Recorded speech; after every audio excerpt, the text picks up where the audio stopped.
jangan jungkat-jungkit kayak gitu.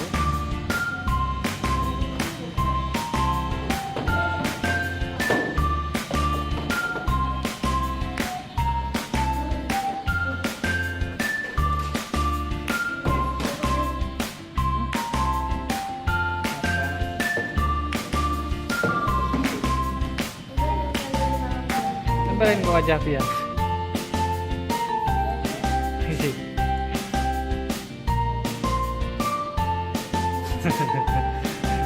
Hantu.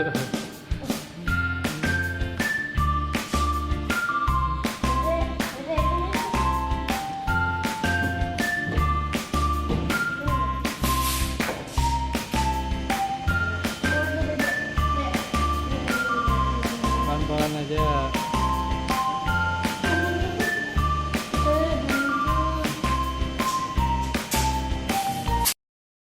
Bab ke-1081.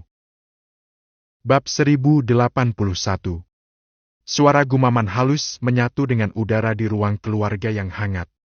Alfian duduk di sofa panjang, menimang tubuh bayi mungil yang terus gelisah. Bayi perempuan itu sedang demam ringan, membuat matanya yang bulat terlihat layu dan pipinya agak memerah. Setiap kali Alfian mencoba menyandarkannya di boks bayi, tangisan kecilnya langsung pecah. Hanya di dalam pelukan sang papa, Binar bisa tenang dan bersandar pasrah. Langkah kaki terdengar mendekat dari arah dapur. Art muncul dengan senyum sopan. "Maaf, Pak, ada tamu di depan." Alfian mendongak pelan tanpa menghentikan ayunan lengannya. "Siapa?" "Pak Jo, Pak." Alfian mengangguk singkat. "Minta langsung masuk saja." "Baik." Tak berapa lama, Joe melangkah masuk. Lelaki itu tampil rapi dan tenang seperti biasa.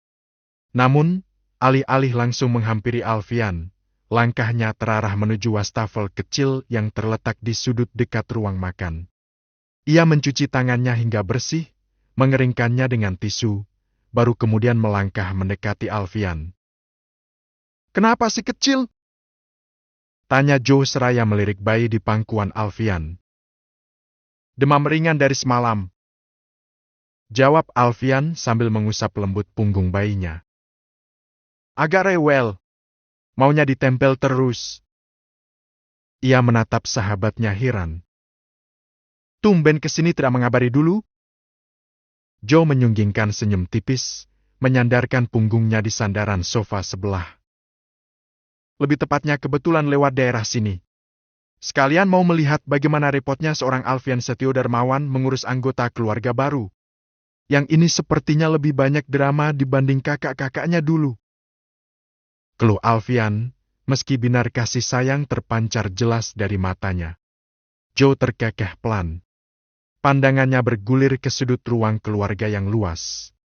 Di atas karpet bulu tebal, Bisma, Seshi, Arlan, dan Awian tampak sibuk dengan tumpukan balok kayu dan mobil-mobilan. Gelak tawa serta celotehan polos anak-anak itu bersahut-sahutan mengisi tiap sudut rumah. "Rumah ini makin ramai saja," ujar Joe. "Itulah alasanku hampir tidak pernah punya waktu luang akhir-akhir ini," sahut Alfian terkekeh. "Anak-anak sedang aktif-aktifnya." Keheningan sejenak mengalir nyaman di antara dua sahabat itu, hanya diwarnai suara tawa anak-anak di kejauhan dan dengus napas halus baby Binar yang mulai tertidur. "Ngomong-ngomong, Bim Bim di mana?" tanya Joe santai. Alfian menghela napas pendek. "Entahlah, dari kemarin belum kelihatan pulang. Katanya ada urusan pekerjaan yang tidak bisa ditinggal." Joe hanya mengangguk pelan, menyerap informasi itu tanpa komentar tambahan. Namun, seolah ditarik oleh pembicaraan mereka, pintu utama depan mendadak terbuka. Sosok Bim Bim melangkah masuk dengan jaket terpasang dan langkah yang sedikit lambat. Sebelum ia sempat melepas sepatu, suara langkah kaki mungil yang riuh mendadak berhamburan mendekatinya. "Kakak Bim Bim! Om Bim!" Bisma, Seshi, Arlan, dan Awion berlari serempak memotong jalan Bim Bim.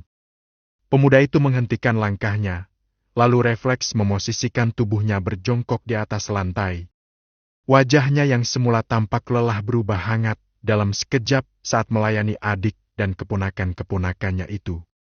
Ia merengkuh mereka dalam satu pelukan hangat. "Kakak dari mana saja?" cerocos Bisma dengan mata berbinar. "Habis balapan motor, ya? Kenapa Bisma nggak diajak?" Sesi ikut memanyunkan bibirnya, menepuk bahu Bim Bim. "Iya, Om Bim nakal. Pergi nggak ajak-ajak." Bim Bim tertawa kecil, menepuk pelan kepala anak-anak itu satu persatu. "Siapa yang balapan? Kakak habis kerja, Bisma. Cari uang buat belikan kalian mainan." "Bohong!"